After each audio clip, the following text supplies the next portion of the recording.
महाभारत के 9 रहस्य।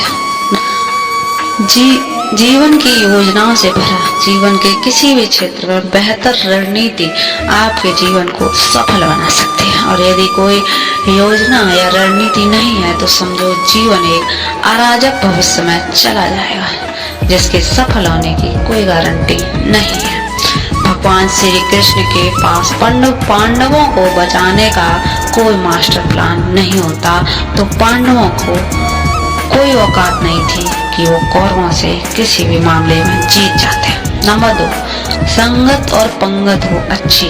कहते हैं कि जैसी संगति वैसी पंगत और जैसी पंगत वैसा ही जीवन हो जाता है। आप लाख अच्छे हैं लेकिन यदि आपकी संगति बुरी है तो आप बर्बाद हो ही जाएंगे। लेकिन यदि आप लाख बुरे हैं और आपकी संगति अच्छी है तो आप उनकी सुनते भी हैं तो निश्चित ही आप आबाद हो जाएंगे। कौरवों के साथ शकुनी जैसे लोग थे तो पांडवों के साथ कृष्ण शकुनी मामा जैसी अपनी संगत पाल रखी है तो आपका दिमाग चलना बंद ही समझो। नंबर 3, अधूरा ज्ञान घातक।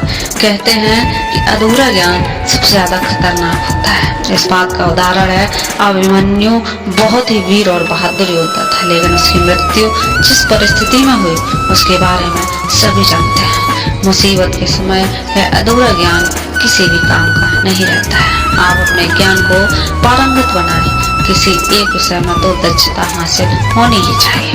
नंबर 4, दोस्त और दुश्मन की पहचान करना सीखें। महाभारत में ऐसे कई मित्र हैं जिन्होंने अपनी सेना के साथ विश्वासघात किया है। ऐसे भी कई लोग हैं जिन्होंने ऐन वक्त पर पाला बदलकर कौरवों या पांडवों के साथ चले गए हैं। शल्य और युयुत्सु इसके उदाहरण हैं। इसीलिए कहते हैं कई बार दोस्त के भेष में दुश्मन हमारे साथ आ ही जाते हैं और हमसे कई तरह के राज लेते रहते हैं। कुछ ऐसे भी दोस्त होते हैं जो दोनों तरफ के होते हैं, जैसे कौरवों का साथ दे रहे भीष्म, द्रोण और विदुर ने अंततः युद्ध में पांडवों का ही साथ दिया। हथियार से ज्यादा घातक वचन बोलना। महाभारत का युद्ध नहीं होता यदि कुछ लोग अपने वचनों पर संयम रख लेते हैं, जैसे द्रौपदी। यदि दुर्योधन को अंधे का पुत्र भी अंधा नहीं कहते तो महाभारत नहीं होता। शिशुपाल और शकुनी हमेशा चुभने वाली बातें ही किया करते थे लेकिन उनका हिरास किया हुआ यह भी सभी जानते हैं। सबक यह है कि कुछ भी बोलने से पहले हमें सोच लेना चाहिए कि इसका आपके जीवन, परिवार या राष्ट्र पर क्या असर होगा। जुए सट्टे से दूर रहो। शकुनी ने पांडवों को फंसाने के लिए जुए का आयोजन किया था जिसके चलते पांडवों ने अपना सब कुछ दांव पर लगा दिया था। अंत में उन्होंने द्रौपदी को भी दांव पर लगा दिया। यह बात सभी जानते हैं। और फिर क्या हुआ? अतः जुए सट्टे षड्यंत्र से हमेशा दूर रहो। ये चीजें मनुष्य का जीवन अंधकार में बना देती है। नंबर 7, अहंकार और घमंड होता है पतन का कारण।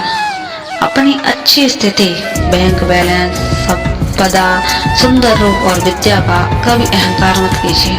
समय बलवान है और बलवान समय आपको कभी भी बदल सकता है।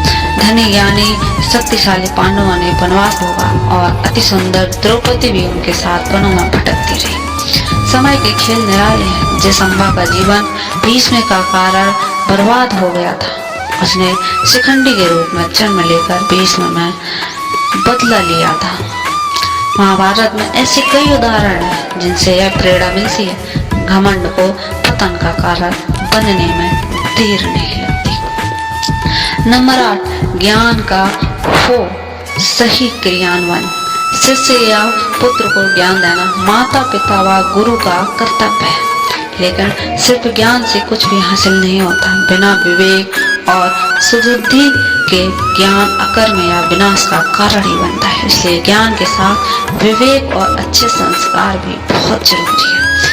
हमने ऐसे कई व्यक्ति देखे हैं जो बड़े ज्ञानी या व्यक्तित्व से दब्बू या खप्पू है या किसी जंगल में दुनिया माकर बैठे हैं। उनके ज्ञान से ना तो परिवार का हित हो रहा है और न समाज का। ऐसे लोगों को कहते हैं अपने मियाँ मिट्ठू। खुद लिखें और खुद ही बचें। छिपे हुए को जानने का ज्ञान जरूरी है। यह जगत या व्यक्ति जैसा है, वैसा कभी देखा ही नहीं देता, अर्थात लोग जैसे दिखते हैं वैसे होते नहीं, चाहे वह कोई भी हो। महाभारत का हर पात्र ऐसा ही है, रहस्यमयी। छिपे हुए को जानना ही व्यक्ति का लक्ष्य होना चाहिए, क्योंकि ज्ञान ही व्यक्ति को बचाता है। भगवान श्री कृष्ण के ऐसे कई योद्धा थे जो छिपे हुए सत्य को जानते थे।